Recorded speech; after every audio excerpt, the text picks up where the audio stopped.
So I do believe Title IX is just huge as a part of our culture, not just sports, but looking at it through the prism really of history and cultural history in the United States. But you see it in the wives of some of the PGA Tour players, say.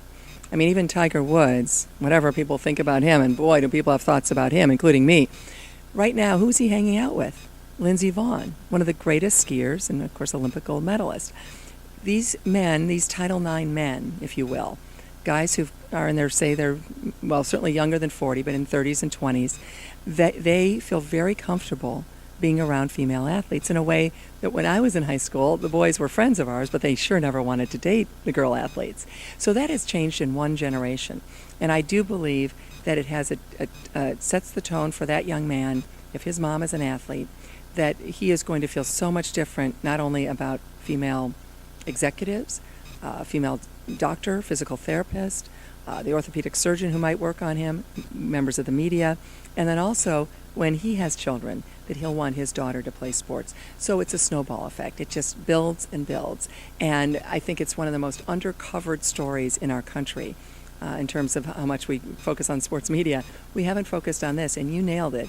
The sense that what this means in the household where that boy grows up, or the girl, but in this case an NFL draftee, and now the respect that he will show for his mother, but also for all girls and women playing sports. There's no doubt with the NFL, Major League Baseball, NBA, hockey, men's college sports, especially football and men's basketball, they're light years ahead of women's sports. And no one, including me, is going to say that it should be equal or that mandate, okay, if you go to the men's basketball game, you have to go to the women's basketball game at a university. That's ridiculous. It's capitalism. It's what people want to do. There's not a lot of altruism going on when you're buying a ticket. Now there is more than there used to be. A mom and dad who has a 12-year-old girl basketball player will probably buy tickets to watch the women's basketball or to go to the WNBA, something like that. It's great that it exists. We want to give girls, just as boys, role models to look up to.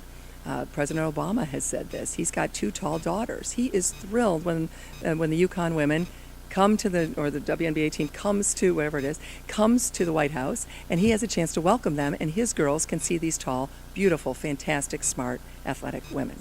And I'm not saying that the WNBA will be as popular as the NBA, even 30, 40, 50 years. I have no idea.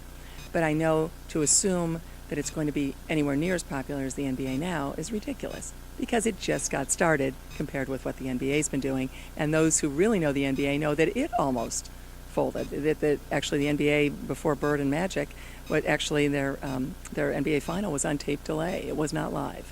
So I think there's sometimes short-sighted thinking in terms of men's sports being so successful. Women's sports are trying to fit into a very crowded marketplace. But at the Olympics, when we see people love women's sports at the Olympics, people love tennis, watching the Williams sisters, whatever it might be.